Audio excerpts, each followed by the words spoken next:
Hello, everybody. My name is Christian. I'm the host of the Disruptive Chef Entrepreneur Show. And I know I say this all the time, but you guys gonna love today's guest. Not only is he amazingly good in what he does, he is a commercial real estate guy who saw a gap before anybody else. And you know what the greatest thing about him is? Actually, I tell you right after this.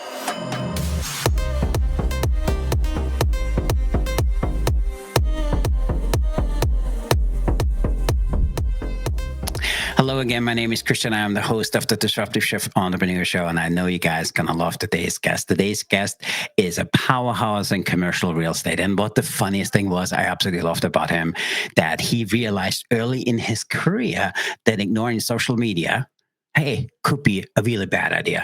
And, he talks about this all the time. Not only is he really, really good in what he does, I call him a frustrated chef because I think he looks like a chef, he acts like a chef, and he answers questions like a chef. I think deep down, he's a culinary constable. And more than anything, I want to call today's episode, you know what? It's all about disrupting real estate with social media and with gut instinct. And with that, I want to welcome Kyle. And Kyle, welcome to the show. Thanks for having me. That's quite an intro. I got a lot to live up to now. So, man, thank you. And we were laughing. We were like, you sure he's not a chef? And, that was one of the things. I can't shake it. I'll tell you. So, I would show you my tattoos, but I don't think this is that kind of show. So, full transparency, our audience knows we started this little process on bringing more people to our audience, which we feel could have a driving impact on the way they look at business, the way they look at social media, the way they look at the whole thing. And as we went through the process, actually, Kyle was one of my people. And I said, Inserra, that's the guy. We need to get him on it. Oh. And then we were laughing because as he made my list, I was like, yeah, I knew it. And then he got the nicest write-up from my assistant because he ethically stalked him. He didn't have a better name for that. But he kind of followed him for the last 9 weeks. And he said, not only is he really, really good in what he does, the teachings he has, if you take real estate out and you put chef in front of it, it's going to be awesome. If you take car sales, it's going to be awesome. If you take something else. And for me, as I had the opportunity to follow you over the last few weeks, I think my team is absolutely correct. I think what I learned about you the last few weeks was even more deep and more secure that you are the right person for our show. And with that, I want to just say really thank you for being here. Thanks for the gift of your time. And you are a good-looking guy. Why real estate? How did this whole thing start? Oh my God. Well, first of all, thank you for having me. This is great. I mean, I found you guys on TikTok. So when he reached out, I was super flattered. So I appreciate you making time for me. Man, why real estate? That's a great question. I was in the restaurant business for such a long time. And I had a partnership that just wasn't feeling good anymore, and I remember the day perfectly. And I just had enough. I can't do this anymore. I can't do it. And figured that all out. That's a whole other episode probably. But the woman who had helped us work to find real estate and also kind of get our operations in order so that we could have multiple units. I was always kind of intrigued. Like I never knew that there were people who just focused in real estate for restaurants. So I gave her a call. She was kind enough to give me a shot. I had, at the time I was almost 40 years old, starting my career all over again. And I just knew I didn't want to do consulting. I didn't have that in me. I need a little distance from the industry, but I didn't want to be too far, So she gave me a shot, and that was the beginning of the end, I guess. I absolutely love that. And as people kind of dive a little bit deeper into it, there's something you call, are you kidding me moment? And we're going to get to that next, because I love, and as our audience learn a little bit more about you, you always talk about this. You went into commercial real estate, that people treated real estate like, social media was an afterthought. And that's where you then came in. You said, are you really kidding me? Or that moment. So talk to us a little bit. Where did that come from, and how has that evolved over the years? Yeah, so your audience can probably relate. I'm coming from a kitchen, literally a kitchen. back of the house, I'm engaging with a totally different subculture of people than most people deal with, right? Like, so my experience in my day-to-day career was a lot different, and a lot of ways moving into commercial real estate was uncomfortable in general.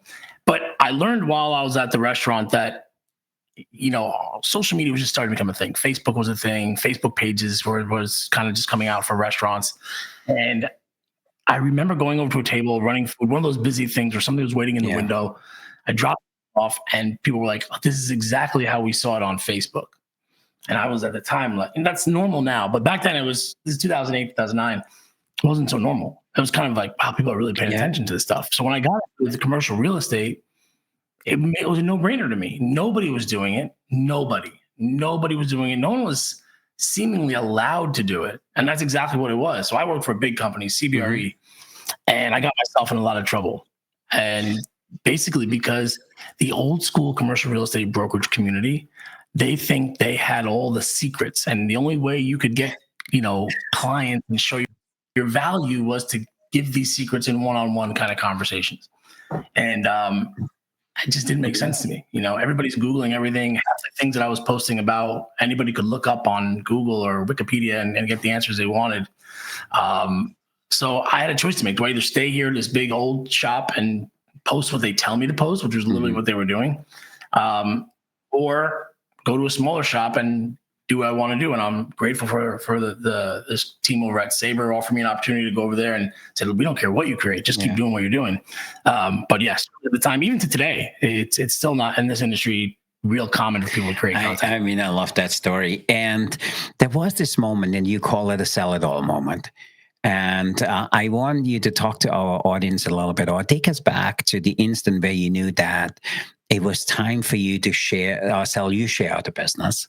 Was that a slow afterthought process, or was it something where you were like, you know what, I need to, the whole idea of a lightning bolt moment where you said, I just need to move on. Talk to us a little bit. How did that come about, and how did you decide that moment?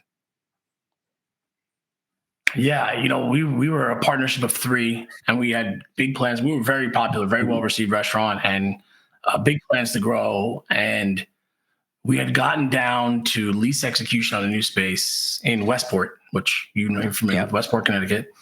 And literally got down to a meeting with the principal to hammer out some final details, and they didn't want to go to the meeting.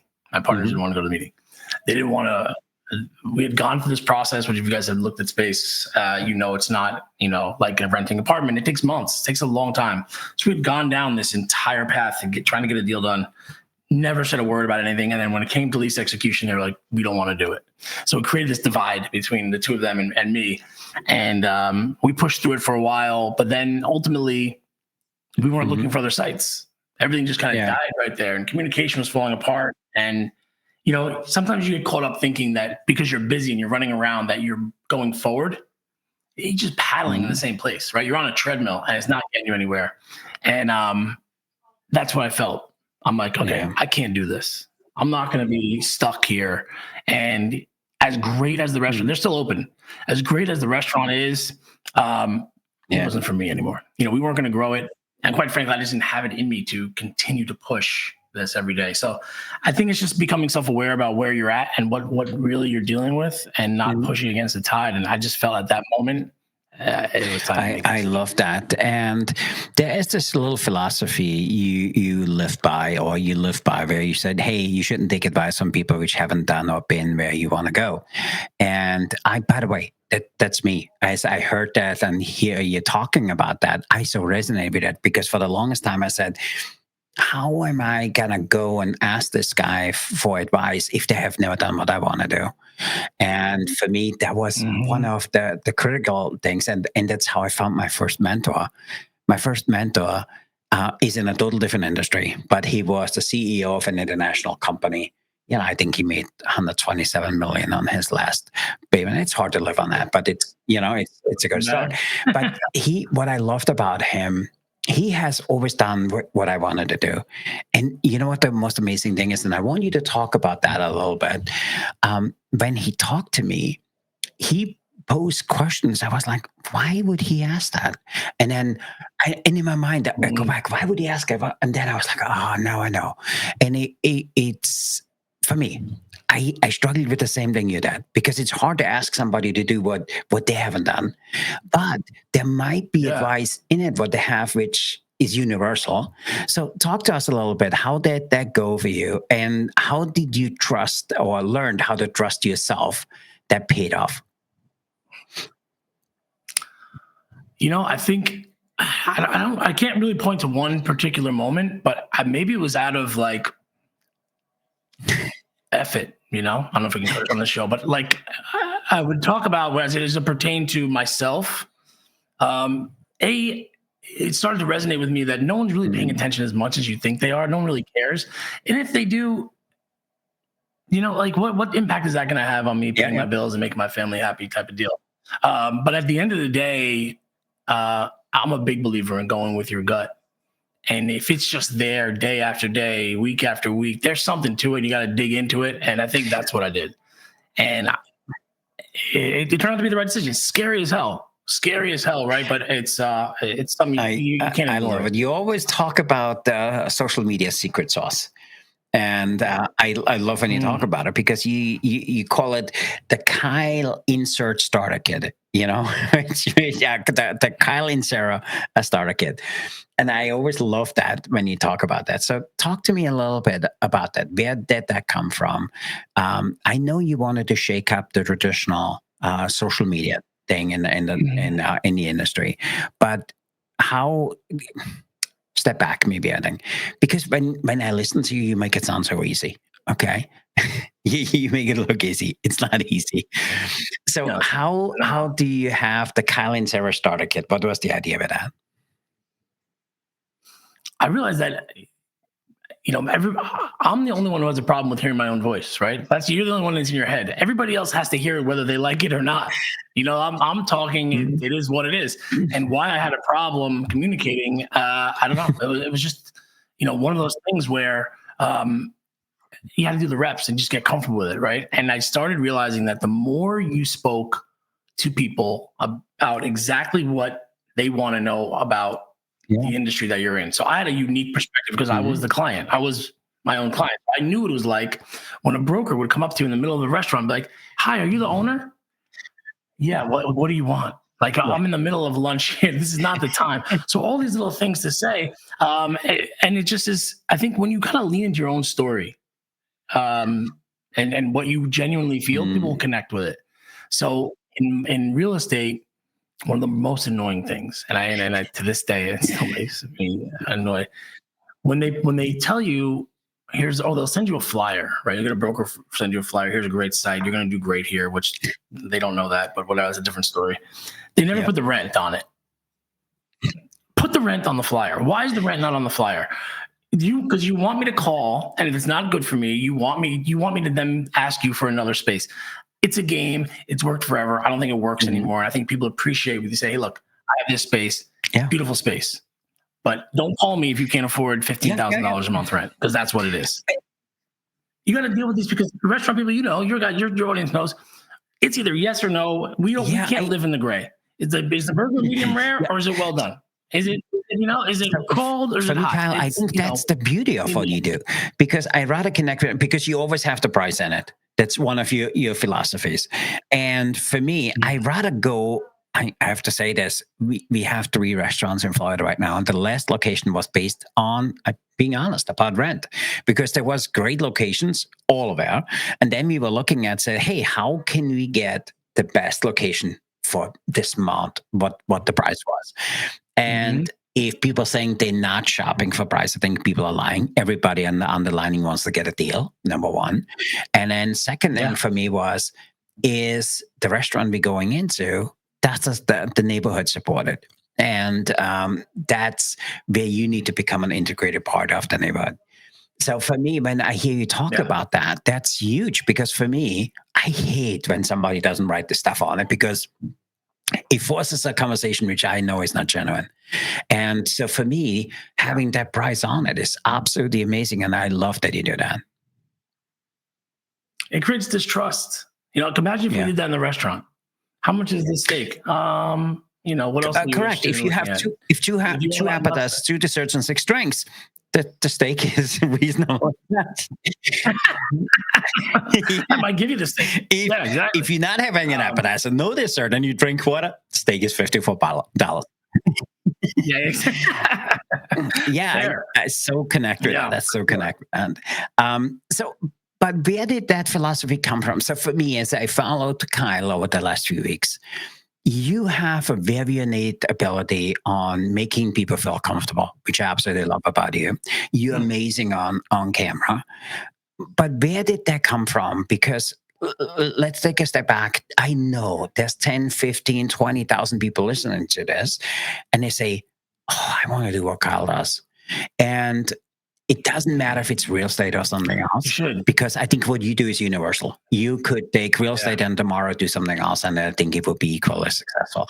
So, talk to me a little bit. Where did that philosophy come from? Who taught you around that? And where did you learn to be the Kyle who shows up on camera every day? It's well, hey, thank you for that. But it comes from just Mhm. uncomfortability. You got to be uncomfortable, and it's really hard, particularly Yeah. back of the house people, right? We're back of the house people because we don't want to see people. We don't want them to judge us, to see us. Look at our food, try our food, and all that stuff, and maybe we'll make a nice video for you in our white chef coat. But that's not what connects with people, right? Like they want to know the real stuff, and I think when you do that, particularly brokers, right? There's already like a little bit of a distrust. Oh, you didn't show me the rent, and are you showing this to other people? And I don't kind of your attitude's a little Yeah. salesy. But if you say just cut to the chase to what the deal is, I think people will respect that more. So I think over time, when people would give me feedback and say, similar to what you're saying here, I appreciate you, Yeah. being straightforward on that. Thank you for the advice. Because I think if it really had to come from a place, it came from a place of when I was running a restaurant, I had nobody to turn to. Or when I looked at my first lease and I had no idea that it was actually a sublease and that the other owner was still going to be around. I had all these little loopholes I had to jump through to make it happen. Yeah. Nobody told me, but I felt like now with the way social media was coming on, if I could tell somebody and save them from having to go through all that crap that I went through, then that's really how this industry, starts to level up a little bit. Now we're armed with some information. Now we know what's going on. When you're putting every dollar you have into something, or you're getting a loan from your family to start your first restaurant or invest in a franchise, you owe it to yourself to be armed with the information. And that's why I think this industry is at a very critical point with restaurants and data and AI and all this information. It's all going to come to a head. And there are going to be a lot of people who are going to be exposed. And I think restaurateurs and chefs who are looking to make that next step are really going to be in the driver's seat. I love that. I love that. And for me, again, you make it sound so simple. But for me, when I hear you talk about, for me, starting the show, and you and I talked about before this, a good friend of ours said, "Hey, Christian, you need to be the show and not the commercial." I was like, "What does that even mean?" I mean, number one, I went on a full transparency, my very first show. The sound sucked. The other person dropped off like 3 times, and I was like, "This is not for me." And for me, one thing I learned a long time ago: if somebody give me good advice, I will follow up on. And so we kept doing it. I was like, oh, okay, I still don't like the way I sound. We getting there. So now we're 180 episodes in. I still, when they edit in next door, I don't want to hear it. I don't want to hear myself. I don't want to see myself. It's just one of those things. Yeah. I know. Yeah. So, and Yeah, and then you get older too. It's harder. I'm 20 something. So for me, it's different than for you. You. I'm sorry, I didn't mean this. Yeah, I didn't mean to do that. So, but it's, if there's anybody listening, I want you to go back 3 to 5 minutes of what Kyle said earlier, because for me, that's the make it or break it point of anything. And if you do a video or something else, it doesn't really matter. If you sell windows or toilets, it does not matter. And for me, that's what I love about the advice you have, because you kind of give this unbiased, call it untraditional advice. Because for me, shit, I knew he's going to say that. Or I was like, I know 5 other people told me I haven't done it yet. I need to do it. So for me, I think that's the beauty of the advice you give and why you are as successful as you are. So, but let me kind of go back a little bit to the person you are. So I'm sure people gave you advice, and some people gave you good advice. What advice do you wish somebody would have given you as you started out? Yeah. On the real estate side, I wish there would have been somebody there to sort of, there is something to the old school way of doing business there, right? The old, shaking hands, cocktail parties, getting to know somebody, providing valuable information, just how important that was. I would have leaned, I wish there was somebody who would say, hey, this is how I did it. I'm 60 years old. I've been in this business for 30 years. And this is how I built my business. And I, met people out. I provided market updates. But now we're in a new version of that. And maybe somebody could have said to me, hey, do what I did, but do it however you're doing it, with social media, with digital. And it's all evolving so rapidly, right? And I think if somebody would have said to me, like, earlier on, like, lean into it more, because I still had as much content as I put out, relative to what everybody else was doing, of course, it wasn't enough, and I could have done more. And I think that if somebody would have said, no, you're onto something, and there were those people, but it was much later on. But if they would have told me in the beginning, I just would have, beg for forgiveness. Don't ask for permission, right? And I asked for permission too much, or at least cared too much what the higher ups were saying. So at the end of the day, I wish somebody just would have said, no, just keep going. Don't I love that. But you also said something which I think is really tough. Anybody in the hospitality industry, I think they're going in because they want to serve people and they want to leave people better than they found them. And it's hard for us to ask for help. And how was that for you? Did you ask for help? How did this whole thing start with you? Because for me, until today, it's uncomfortable for me to ask for help. How is that for you? Yeah. I'm horrific at asking for help. Horrible. I'm very grateful for the internet because I can turn to it when I need help. But I don't know what it is. I don't know what that is. I'm not great at asking for help. I even when I stepped into that business, into this commercial real estate, it is like a different language. And there are even some things that have 3 different words, and I didn't know, and I had to look it up. And I was awful at asking for help. And in this business, nobody wants to help you. It's a major problem in commercial real estate because everybody works on commission. So they're not getting paid to train you. They're getting paid to get deals done. So if you have a question, you better figure it out. So I already was bad at asking for help, and certainly, like, coming in this business, there was nobody that had their hand out and wanted to help me, and I certainly was really bad at asking for it. But a lot of people say it, but they don't mean it. So you kind of just have to go with your gut and thank God for Google. We always say, that the GOOLGLE is your best friend, because for me, full transparency, 10 minutes ago, before we came on, my admin asked me to share my calendar with somebody else. So I went on and I was like, shit, I can ask the ladies next door. I went on Google. Okay. And because for me, I don't know if it's a pride thing. We always laugh about it, but I know they get busier. They bigger things to do and bigger things to worry about, and asking me, hey, Christian, I need to make this guy a delegate on the thing. And he probably would have taken them 2 things. It took me 10 minutes, but I figured it out. And, but so for me, that's became kind of my thing. And our whole story is, we own a publishing company where we help food service professional write a book in 8 weeks or less. And a friend of mine came to me, and this kind of goes back to the story. So I wrote 18 books with a company, I work for, Nestle. If you ever pick up on, the Nestle Toll's cookie cookbooks, they're amazing. Recipes are all amazing. And then I said, I write a book on my own. And then, well, like you, I was like, I could go to this thing. I figured it out. 6 years later, my wife said, I take the computer and I hit you over the head with it. If you don't call somebody to help you. And because it was editing thing, I called this guy. We'll never forget. It cost me $6,000. And the first 50 minutes, I had live calls with him. And he says, so Christian, what's the problem? I said, every time I submit my book, it says the margins don't matter. He says, okay, good. Bleed or no bleed? I have no idea what you're talking about. I don't think, am I bleeding? No, he said, I was like, nobody ever said that to me. I guess yes. He says, okay, that's easy. You go in there, you do 0.125 and you're good to go. Actually, do 0.133 and then you're good to go. 15 minutes later, it worked. I was like, oh, shit, my wife was right. I should have asked somebody to do this. So, and then I was like, Yeah. let me see if it Yeah. works. I wrote another 10 books on my own.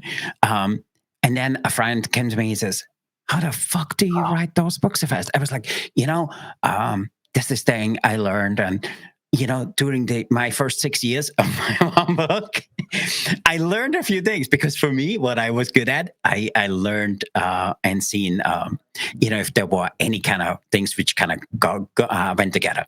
So for me, I created 6 columns. Everything falls in one column. Okay. And if you really do a good job, you can do this one of them a week. So, and that's how the book came in 8 weeks.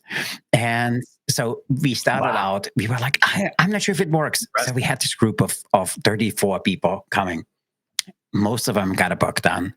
And he says, I think you should do this as a person. No. I'm a chef. I'm not, So we started this. And so today we have a publishing company. We made, our artists made, almost $10 million.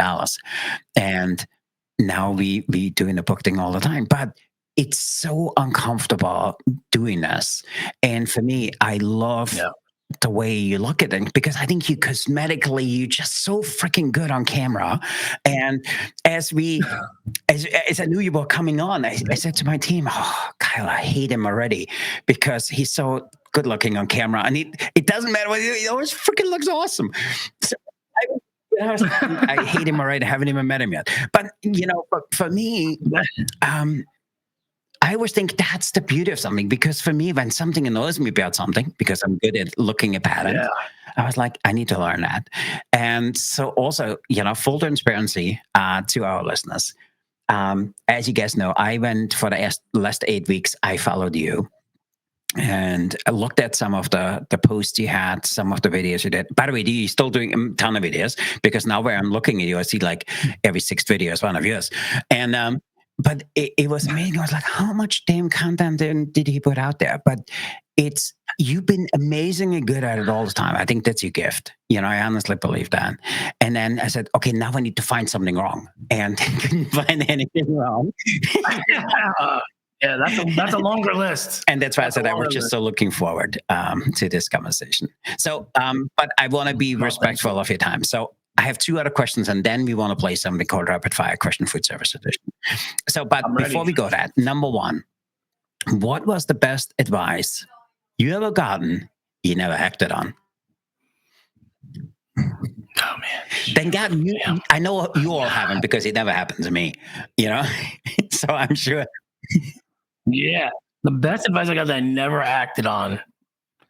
Man, you know what? I'll tell you. I played football in college, and I genuinely think that I didn't give myself. It was college. It was tough to balance the free time and the parties and the football and the grades and everything. Mm-hmm. So it was more. It wasn't like a one specific thing that I can recall, but it was more like you should stick with this. You should really, give it. And you think you are, but you don't realize, what really takes to push and really get to the next level. I think I wish I probably would have given myself more of a shot there. I played my junior and senior year, started my junior and senior year. I was happy with that, but I think I could have done more. And I regret that a little bit. But again, I tend to look at things all as a lesson, and I'll reflect back on those conversations every once in a while, and kind of makes you think like, am I giving the best effort right now? Or am I kind of just showing up? So I think that's kind of it's easy to look back and blame yourself for not taking that advice. But I think if you really in the big picture, it's really something that's meant to teach you something. And I think that's how I look at it. I love that. And to our listeners, which want to know more about you, which want to learn more about you, which want to follow you, what is the best way to get a hold of you? At Kyle Inserra on Instagram or on LinkedIn or TikTok. Social media is the best way to get a hold of me. And for sure. Yeah. And the great thing is, full transparency, he answers all of them because we reached out to you on social media, and you've been really amazingly gracious with a gift of your time. So with that, I want to say thanks for being here today. But before we let you go, we want to play something called Rapid Fire Question Food Service Edition. And So Can't wait. we have 68 questions, which we kind of ran through the machine, and I said make them really hard because I want to make sure I stump you. But the way it works is I will ask you for a number, I read out the question, and you answer quickly, yes or no, and why. So you're up for playing. Yeah. So I'm gonna give you a number. So I will ask you for a number, then you give me the actual. Okay, cool. Right. So with that, Got it. here we go. So rapid fire question, food service edition. So Kyle, give me the first number between 1 and 25. 5. Ooh, 5 is a good one. Should cheese be added to dessert more often? Yes or no, and why? Depends on the cheese. Yes, but it depends on the cheese. I totally agree. Not all cheeses are created equally. I'm with you. So with you. I used to date a Swiss girl. Didn't work out. So I boycotted. Oh, so that's sorry. That's a whole different thing. Sorry. Different podcast. I'm sorry, digressing. Okay, give me a number between 1 and 25. 24. Oh, if a dish isn't Instagrammable, should you even bother eating it? Yes or no, and why? Yeah, because I believe there's a lot of deliciousness in ugly food. Right, there's a lot of ugly food that's not Instagrammable, and there's a lot of Instagrammable food that is not delicious. So 100% think. We have a neutral. We don't use the word ugly food, but I know where you're going with that. Give me a number between 1 and 25. 17. Ooh, should you drink soup from a champagne flute more often just to have some fun? Yes or no, and why? That sounds like some cocktail party thing. I like some over the top country club cocktail party bougie BS. I mean, yeah, sure. If they want you to, if that's the experience the chef wants, it seems very 90s, the soup out of a champagne flute. Like I feel like a cold cucumber soup or with something I've definitely had or maybe even did it. But yeah, why not? I'm with you. And then there's also, hey, question, is it hot or cold? But give me a number between 1 and 25. 2. Ooh, 2 is an oldie but goodie. Pineapple on a pizza. Yes or no? I'm a purist. I want like just really good pizza with cheese and sauce and maybe some pepperoni every once in a while. If you want pineapple, I mean, it's your pizza. But to me, it's sacrilegious. So, but there's this guy, Wolfgang Puck, who made $600 million on pineapple pizza. So I think... Somebody likes it. Yeah. People do like it. Yeah, it's I know so my concept was a pizza. We had pizza on the menu and it was basically a pizza place. We refused, my partner refused. I love this question because there's a movement on either side. Get it off. Oh no, bring it back. Get it off. No, bring it back. Okay, the last number between 1 and 25. 25. Oh boy. Should we start offering breakup meals just to have some fun with the guest? Yes or no? Like you're breaking up and yeah. So again, offering breakup meals on the menu. Yes or no, and why? Yeah, I think it is. I think you should. Number one, I like it from a marketing perspective, and B, one last time, right? One last go around. See if you guys are making the right decision. I think that's I love that. I'm with you. The only thing is, it would be difficult to bring somebody to Kyle's restaurant because we know what's happening there. So with that, again, hey, thanks for being here today. But very last question. Give our audience a little bit of a glimpse behind the curtain. What is Kyle working on, Kyle, for the next 6 months? What is Kyle working on his business for the next 6 months?